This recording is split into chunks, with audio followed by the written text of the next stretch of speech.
नमस्कार दोस्तों, panther academy में आप सभी लोगों का हार्दिक स्वागत है। उम्मीद है आप सारे लोग स्वस्थ होंगे, मस्त होंगे और अपनी सफलता के लिए निरंतर प्रयासरत होंगे। डेली की तरह आपको ऊर्जावान बनाए रखने के लिए, आपके अंदर सकारात्मक ऊर्जा का प्रवाह बना रहे, हम लोग सेशन की शुरुआत 2 शब्द मोटिवेशनल कोट से करते हैं। तो आए यहाँ देखें, 4 लाइनें सुंदर से लिखी गई हैं। सपना एक देखोगे, मुश्किलें 1000 आएंगी, लेकिन वो मंजर बड़ा खूबसूरत होगा जब कामयाबी शोर मचाएगी। जिस दिन आप सफल होके जाएंगे उस दिन आपकी सफलता का शोर चारों तरफ होगा। आप लोग निरंतर प्रयास करते रहिए, आपको निश्चित ही सफलता मिलेगी। इसी क्रम में आपसे यही गुजारिश है कि सेशन में शुरू से लेकर अंत तक बने रहिए, निश्चित ही इस सेशन से आपको लाभ होने वाला है। आए हम लोग सेशन की शुरुआत करें और देखें इस सेशन का पहला महत्वपूर्ण प्रश्न। पहला दिया गया, हाल ही में राष्ट्रीय मत्स्य किसान दिवस को कब मनाया गया? दोस्तों विकल्प के रूप में पहला दिया गया है 10 जुलाई, दूसरा 11 जुलाई, तीसरा दिया गया 9 जुलाई, चौथा दिया गया है 4 जुलाई। तो यहां जो सही विकल्प आपका होगा 10 जुलाई को राष्ट्रीय मत्स्य किसान दिवस के रूप में मनाया जाता है। अब यहां से संबंधित एक महत्वपूर्ण प्रश्न आपको याद रखना है कि मत्स्य का कृत्रिम प्रजनन भारत में कब प्रारंभ हुआ था? तो 1957 ईस्वी में मत्स्य का कृत्रिम प्रजनन की विधि का खोज किया गया था। इसी के उपलक्ष्य में राष्ट्रीय मत्स्य किसान दिवस मनाया जाता है। अगर हम बात करें यही नीली क्रांति का संबंध किससे है? तो मछली उत्पादन से किसका संबंध है? नीली क्रांति का संबंध मछली उत्पादन से है। अगर हम बात करें भारत में मछली उत्पादन करने वाले राज्यों के बारे में दोस्तों, तो आंध्र प्रदेश, गुजरात, केरल, तमिलनाडु और पश्चिम बंगाल मुख्य हैं। अगर हम बात करें विश्व लेवल में, विश्व में सर्वाधिक मछली उत्पादन किस देश में होता है? तो विश्व में मछली उत्पादन चीन में सर्वाधिक होता है। अब यहां से एक महत्वपूर्ण प्रश्न दोस्तों बनता है, हाल फिलहाल के दिनों में 1 जुलाई को किस दिवस के रूप में मनाया जाता है? तो GST गुड्स सर्विस टैक्स दिवस के रूप में 1 जुलाई को मनाया जाता है। ये किस संविधान संशोधन के द्वारा लाया गया था? तो 101वां संविधान संशोधन के द्वारा GST लागू हुआ था। और किस वर्ष लागू हुआ था? तो 1 जुलाई 2017 में लागू हुआ था। साथ ही साथ सबसे पहले GST विश्व में कहां लागू हुआ था? तो फ्रांस में लागू हुआ था। साथ ही साथ अगर हम बात करें एक महत्वपूर्ण दिवस के रूप में जुलाई माह के, तो 11 जुलाई को अत्यंत ही महत्वपूर्ण प्रश्न है, विश्व जनसंख्या दिवस के रूप में मनाया जाता है। और 2022 की थीम क्या है? तो 8 बिलियन का विश्व, ये 2022 की थीम है। इसी क्रम में हम लोग आगे बढ़ते हैं और देखते हैं महत्वपूर्ण प्रश्न। हाल ही में चर्चा में रहा पाकिस्तान और किस देश के बीच सी गार्जियन 2 युद्धाभ्यास प्रारंभ किया गया? अब यहां देखिए विकल्प दिया गया है जापान, दूसरा बांग्लादेश, तीसरा चीन, चौथा दिया गया ऑस्ट्रेलिया। तो दोस्तों इस प्रश्न का सही आंसर जो होगा यह होगा विकल्प नंबर सी, चीन। अब चीन के साथ चीन और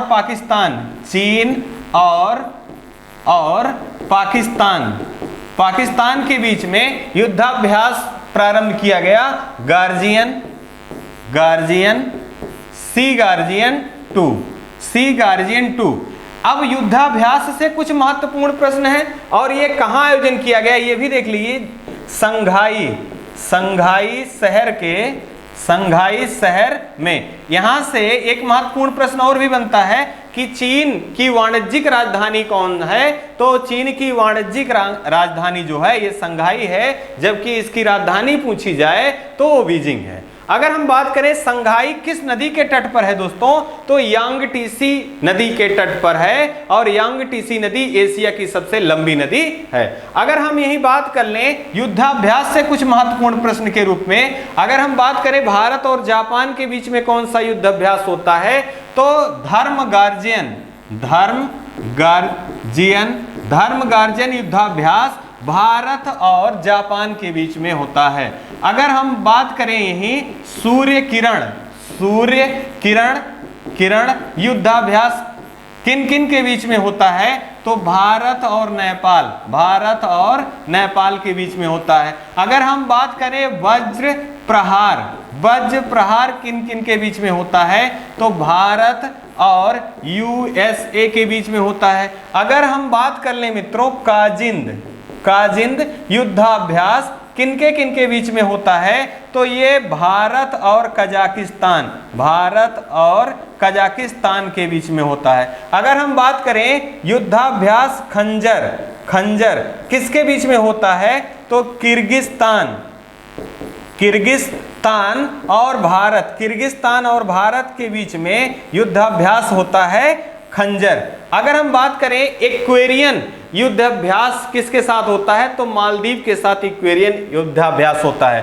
अगर हम बात कर ले यहीं स्लीनेक्स, श्रीलंका और भारत के बीच में, श्रीलंका और भारत के बीच में, भारत के बीच में स्लीनेक्स, स्लीनेक्स युद्धाभ्यास होता है। साथ ही साथ मित्र शक्ति, मित्र शक्ति युद्धाभ्यास भारत और श्रीलंका के बीच में होता है। अगर हम बांग्लादेश के बारे में बात करें तो बांग्लादेश के साथ साथ संप्रीति और बोंगो सागर युद्धाभ्यास होता है। और चीन और भारत के साथ जो है ये hand in hand, hand in hand hand in hand, hand in hand युद्धाभ्यास किन देशों के बीच में होता है? भारत और चीन के बीच में होता है। जबकि ऑस्ट्रेलिया, यूएसए, जापान और भारत संयुक्त रूप से मालाबार युद्धाभ्यास में भाग लेते हैं और इन्हीं देशों को क्वाड देशों के नाम से जाना जाता है। अब यहाँ एक महत्वपूर्ण प्रश्न है कि क्वाड देशों की चौथी बैठक का आयोजन कहाँ किया गया था? तो चौथा बैठक का आयोजन जापान में किया गया था और पांचवी बैठक का आयोजन कहाँ किया जाएगा? ये ऑस्ट्रेलिया में किया जाएगा।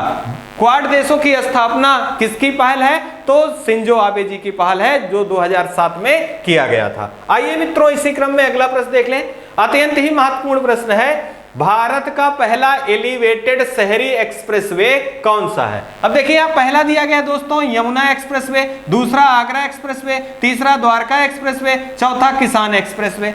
यहाँ जो विकल्प आपका सही होगा दोस्तों, ये विकल्प नंबर सी सही होगा, द्वारका एक्सप्रेसवे। अब यहाँ हम जाने कि ये किन किन राज्यों को जोड़ेगा?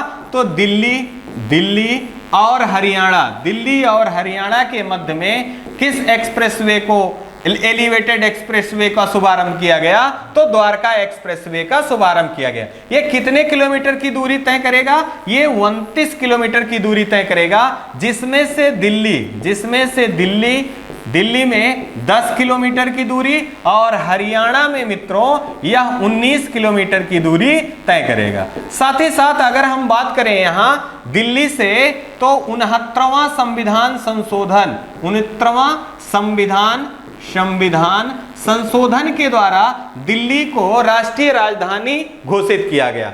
जबकि अगर हम बात करें कि दिल्ली में विधानसभा की सीटें कितनी हैं, तो दिल्ली में विधानसभा की कुल सीटें 70 हैं, जबकि लोकसभा की सीटें जो हैं, लोकसभा की सीटें जो हैं वो 5 हैं।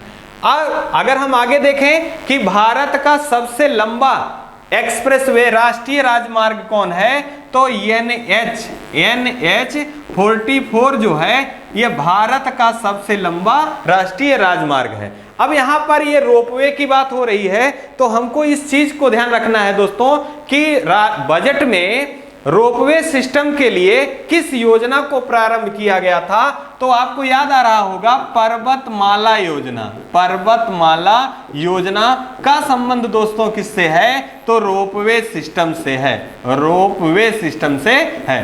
अब आपको एक प्रश्न और भी अत्यंत महत्वपूर्ण के रूप में याद रखना है दोस्तों, भारत में सार्वजनिक रोपवे सिस्टम सबसे पहले किस राज्य में प्रारंभ किया गया? तो सबसे पहले सार्वजनिक रोपवे सिस्टम उत्तर प्रदेश में प्रारंभ किया गया और उत्तर प्रदेश के वाराणसी, उत्तर प्रदेश के वाराणसी।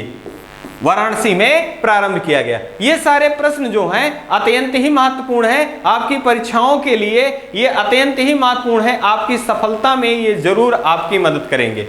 आइए इसी क्रम में हम लोग अगला प्रश्न देखें। हाल ही में चर्चा में रहा INS विक्रांत क्या है। अब यहां देखिए पहला दिया गया विमान वाहक पोत है, दूसरा अंतरिक्ष यान है, तीसरा पनडुब्बी है, चौथा हवाई जहाज है। आप देखिएगा ये सारे प्रश्न अत्यंत ही महत्वपूर्ण है। अब देखें इस प्रश्न का उत्तर क्या होगा मित्रों। इस प्रश्न का उत्तर जो होगा पहला, यह जो INS विक्रांत है यह विमान वाहक पोत है। अब यह सबसे पहले ये जाने कि इस समय चर्चा में क्यों है, क्योंकि आजादी के अमृत महोत्सव मतलब 75वें वर्ष में आजादी के अमृत महोत्सव, आजादी के अमृत महोत्सव के उपलक्ष्य में INS विक्रांत का सफल परीक्षण किया जा रहा है। अब यहां पर ये किसके द्वारा बनाया गया है, तो यह जो बनाया गया है कोच्चि शिपयार्ड और नेवी के द्वारा, कोच्चि शिपयार्ड और नेवी के द्वारा यह निर्मित है और ये 76% स्वदेशी है, यह 76% स्वदेशी है। अब यहां से एक महत्वपूर्ण प्रश्न आपको याद रखना है, president colour award, president colour award से किसे सम्मानित किया गया है, तो INS बलसुरा को प्रेसिडेंट कलर अवार्ड से सम्मानित किया गया। अगर हम बात करें यही संकल्प योजना या ऑपरेशन संकल्प में किसने भाग लिया था, ऑपरेशन संकल्प में INS तलवार ने भाग लिया था। यह भी अत्यंत महत्वपूर्ण प्रश्न है। अगर हम बात करें प्रोजेक्ट 75 का संबंध किससे है, तो यह प्रश्न विगत परीक्षा में बना भी था। तो प्रोजेक्ट 75 क्या है, तो ये 6 स्कॉर्पियन श्रेणी की पनडुब्बियों का समूह है और इनका कॉम्पैक्ट नाम क्या दिया गया है, प्रोजेक्ट 75। अगर हम बात करें इनके नामों का, तो INS करंज, कलवरी, खंडेरी, INS बेला, बागीर, INS करंज, INS कलवरी, खंडेरी, बेला, बागसीर और बागीर, ये जो हैं ये प्रोजेक्ट 75 के स्कॉर्पियन श्रेणी जो पनडुब्बियां हैं इनके नाम हैं। और ये प्रश्न अत्यंत ही महत्वपूर्ण तब हो जाता है जब इसमें इन सारे प्रश्नों को आप रियलाइज करते हैं कि प्रेसिडेंट्स कलर अवार्ड से किसे सम्मानित किया गया, तो INS बलसुरा को। संकल्प ऑपरेशन संकल्प या ऑपरेशन योजना का संबंध किससे है, तो INS तलवार से है। और अगर बात करें प्रोजेक्ट 75 का, तो ये क्या है, तो ये 6 प्रकार के स्कॉर्पियन श्रेणी की पनडुब्बियां हैं, करंज है, कलवरी है, खंडेरी है, बेला है, बागसीर है और बागीर है। आइए इसी क्रम में हम लोग अगला प्रश्न देख लेते हैं दोस्तों। हाल ही में मिशन कुशल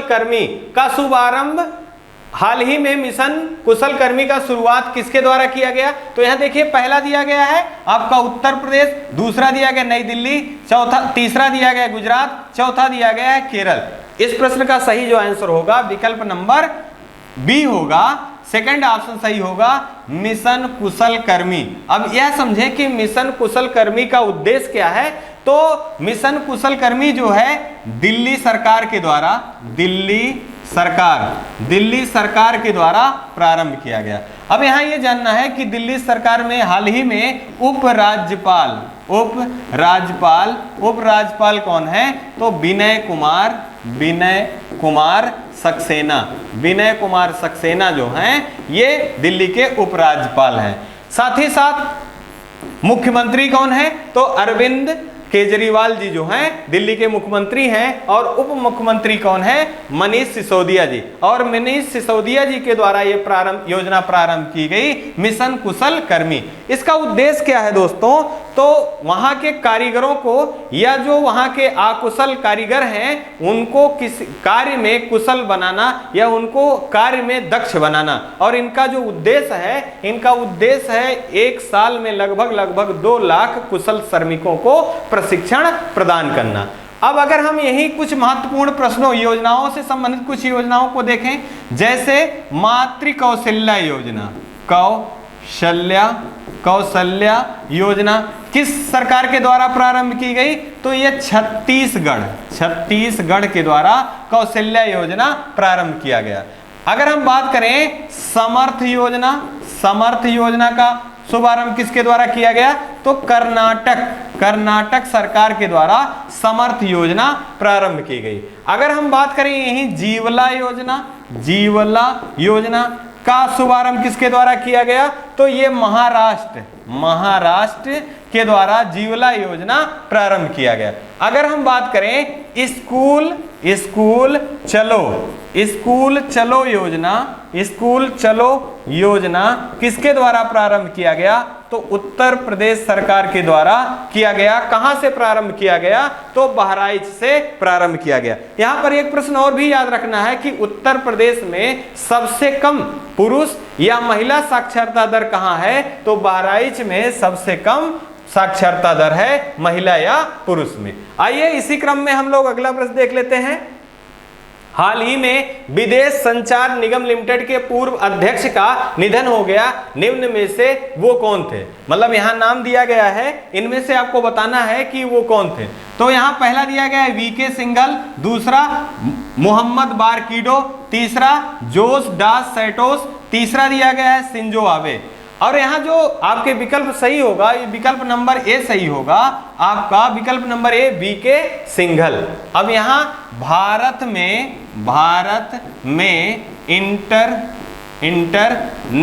इंटरनेट सेवा, भारत में इंटरनेट सेवा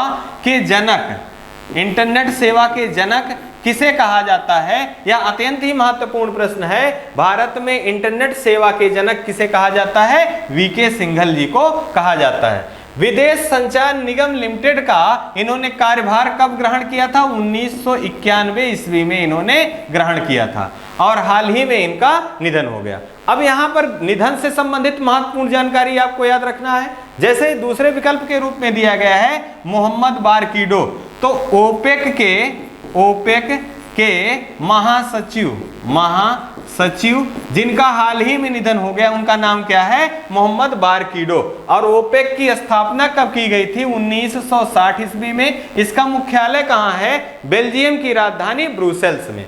अगर हम बात करें जोस डास सैंटोस, ये अंगोला के पूर्व राष्ट्रपति रहे हैं और इनका हाल ही में निधन हो गया। अगर हम बात करें शिंजो आबे जी के बारे में, तो यहां से महत्वपूर्ण प्रश्न बनने की संभावना है कि शिंजो आबे जी को पद्म विभूषण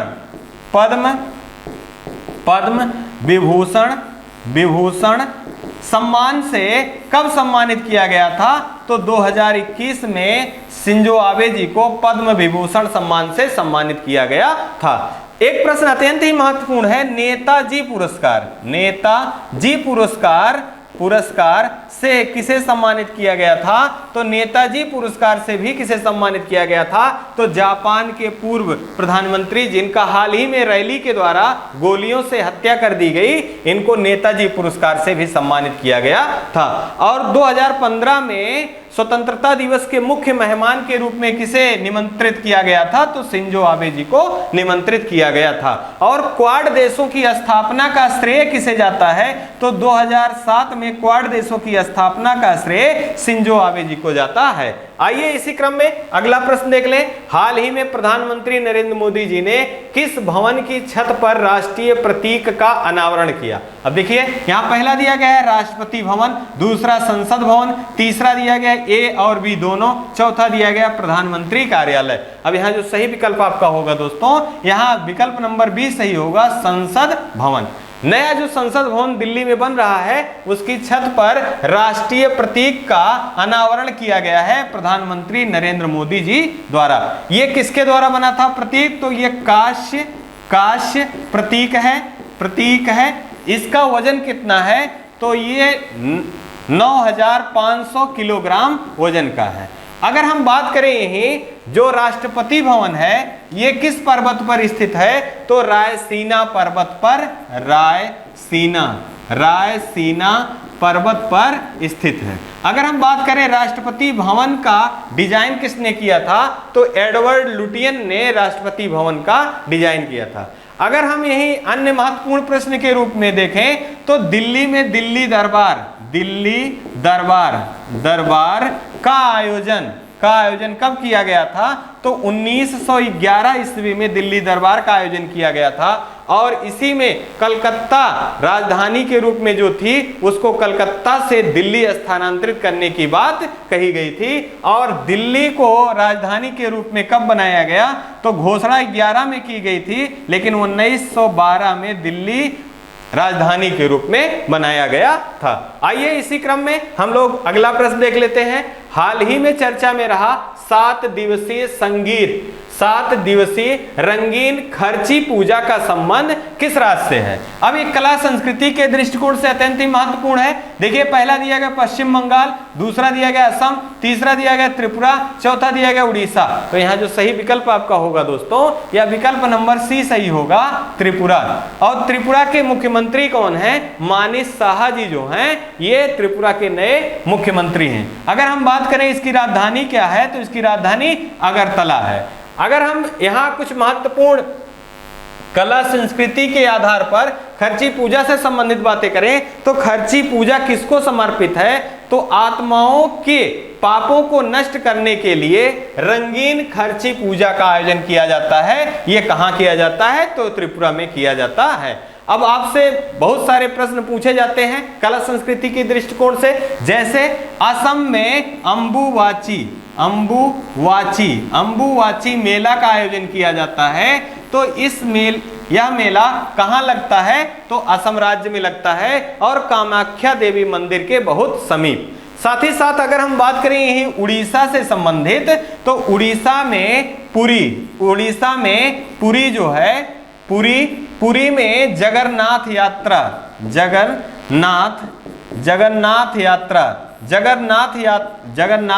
रथ यात्रा काफी प्रचलित है और इसका आयोजन कहाँ किया जाता है? उड़ीसा के पुरी स्थल पे। साथ ही साथ उड़ीसा में कोणार्क मंदिर स्थित है जो कि भारत का एकमात्र 100% सौर ऊर्जा से चलने वाला मंदिर है। अगर हम बात करें पश्चिम बंगाल की जो कोलकाता राजधानी है, कोलकाता में दुर्गा पूजा को 14वां आमूर्त स्थल के रूप में चिन्हित किया गया है। किसके द्वारा? तो यूनेस्को के द्वारा 14वां आमूर्त स्थल जो भारत से संबंधित है वो किसे किया गया है? दुर्गा पूजा मेले को। आइए इसी क्रम में हम लोग कुछ महत्वपूर्ण प्रश्न के रूप में और भी बात कर लेते हैं, जैसे पुष्कर मेले का आयोजन कहाँ किया जाता है? तो पुष्कर मेले का आयोजन राजस्थान में किया जाता है। आइए इसी क्रम में हम लोग अगला प्रश्न देखें। हाल ही में प्रधानमंत्री नरेंद्र मोदी जी द्वारा प्राकृतिक खेती सम्मेलन का आयोजन कहाँ संबोधित किया गया? अब देखिए यहाँ दिया गया विकल्प, पहला सूरत, दूसरा दिल्ली, तीसरा लखनऊ, चौथा केरल। इस प्रश्न का सही आंसर जो है विकल्प नंबर ए होगा दोस्तों। सूरत में प्रधानमंत्री नरेंद्र मोदी जी द्वारा वर्चुअली प्राकृतिक खेती सम्मेलन को संबोधित किया गया। अब यहाँ सूरत से संबंधित प्रश्न है तो आपको ध्यान होगा कि भारत में पहली स्टील वेस्ट, स्टील वेस्ट से रोड का निर्माण कहाँ किया गया? तो वो गुजरात के सूरत में किया गया। अब भारत में बुलेट ट्रेन का शुभारंभ कहाँ से किया गया? तो वो सूरत राज्य से ही, सूरत में ही किया गया। अगर हम बात करें यही दिल्ली से संबंधित कुछ महत्वपूर्ण प्रश्नों के रूप में, तो दिल्ली में जो विधानसभा की सीटें हैं वो कितनी हैं? तो दिल्ली में टोटल विधानसभा की जो सीटें हैं, वो विधानसभा की सीटें जो हैं ये 70 सीटें हैं। कितनी सीटें हैं? 70 सीटें हैं। जबकि लोकसभा की कितनी सीटें हैं? लोकसभा की 5 सीटें हैं। अगर हम यही दिल्ली से संबंधित कुछ महत्वपूर्ण प्रश्नों के रूप में और देखें, तो दिल्ली को राष्ट्रीय राजधानी के रूप में कब घोषित किया गया? तो 69वां संविधान संशोधन के द्वारा दिल्ली को राष्ट्रीय राजधानी के रूप में घोषित किया गया। आइए इसी क्रम में हम लोग अगला प्रश्न देखते हैं। हाल ही में प्रधानमंत्री नरेंद्र मोदी द्वारा प्राकृतिक खेती सम्मेलन को कहां संबोधित किया गया? इसके विकल्प दिए गए, पहला सूरत, दूसरा दिल्ली, तीसरा लखनऊ, चौथा केरल। तो यहां पर जो सही विकल्प हमारा होगा दोस्तों, यह विकल्प नंबर ए सही होगा। प्रधानमंत्री नरेंद्र मोदी जी द्वारा वर्चुअली सूरत में प्राकृतिक खेती सम्मेलन का संबोधन किया गया। अब यहाँ पर आपसे संबंधित कुछ महत्वपूर्ण प्रश्न आपको ध्यान रखना है सूरत से, कि सूरत में ही पहला भारत का स्टील वेस्ट रोड का निर्माण कहाँ किया गया? तो सूरत में किया गया। और बुलेट ट्रेन का शुभारंभ, बुलेट ट्रेन की शुरुआत कहां से की गई? तो सूरत से की गई। अगर हम बात करें, यहां बात हो रही है प्राकृतिक खेती की, तो इससे संबंधित एक महत्वपूर्ण प्रश्न पूछा जाता है, विश्व में सबसे पहला जैविक खेती वाला राज्य कौन सा है? तो दोस्तों विश्व में पहला जैविक खेती वाला राज्य जो है वो सिक्किम राज्य है। आगे हम अगर प्रश्न के रूप में देखें, जैसे केरल से संबंधित महत्वपूर्ण प्रश्न पूछा जाता है कि भारत में शांत घाटी का संबंध किस राज्य से है, या भारत में जैव विविधता सर्वाधिक कहां पाई जाती है? तो वो केरल राज्य के कहां? पश्चिमी घाट में सर्वाधिक जैव विविधता पाई जाती है। इसी को साइलेंट वैली के नाम से जाना जाता है, इसी को पश्चिमी घाट के नाम से जाना जाता है, और इसी को शांत घाटी के नाम से भी जाना जाता है। आइए इसी क्रम में हम लोग इस सेशन का लास्ट प्रश्न देखते हैं। हाल ही में किसको international fund for agriculture development का नया अध्यक्ष नियुक्त किया गया? यहाँ देखिए, पहला दिया गया है गिलबर्ट हैकेबो, दूसरा अल्वारो लारिया, तीसरा टी राजा कुमार, चौथा राजीव कुमार। यह अत्यंत ही महत्वपूर्ण प्रश्न है और इसका सही विकल्प जो होगा, विकल्प नंबर बी सही होगा, अल्वारो लारिया। अब सबसे पहले जाने कि इनका संबंध किस देश से है? ये स्पेन से संबंधित हैं। अगर हम इनके उद्देश्य के बारे में बात करें, तो इस संस्था का उद्देश्य जो होता है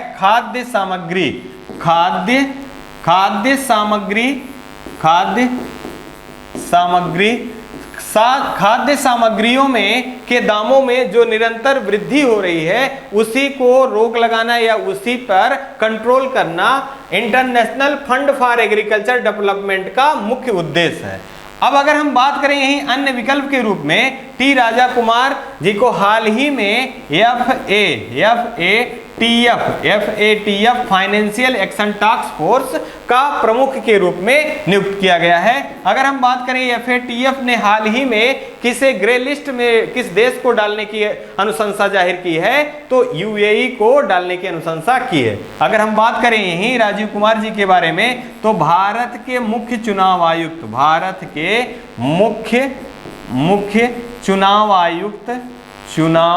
आयुक्त कौन है? तो भारत के मुख्य चुनाव आयुक्त जो हैं ये कौन है? राजीव कुमार जी हैं। अगर हम बात करें WTO की पहली महिला अध्यक्षा किसे नियुक्त किया गया है, तो नाकोंजी ओकोंजा इवेला, जो कि कहाँ की हैं? इसको आप कमेंट बॉक्स में आपको बताना है कि WTO की पहली महिला अध्यक्ष जो है नाकोंजी ओकोंजो इवेला का संबंध किस देश से है। और इसी क्रम में ये 10 प्रश्नों की सीरीज जो है यही समाप्त हो रही है। और आपको पुनः ऊर्जावान बनाए रखने के लिए 2 शब्द पुनः लिखे गए हैं, जितना बड़ा सपना उतनी बड़ी तकलीफें, जितनी बड़ी तकलीफें उतनी बड़ी कामयाबी। मतलब आप अपने लक्ष्य के लिए जो दिन रात एक करके परिश्रम कर रहे हैं, इसका सही मूल्यांकन तब होगा जब आप सफल होके आएंगे और आप अपनों के बीच में होंगे और उस खुशी का इजहार करेंगे जिसके लिए आपने इतनी कठिन परिश्रम की है। इन्हीं शब्दों के साथ हम आपसे विदा लेना चाहेंगे। आप अपना और अपने परिवार का खूब सारा ध्यान रखिए। जय हिंद, जय भारत।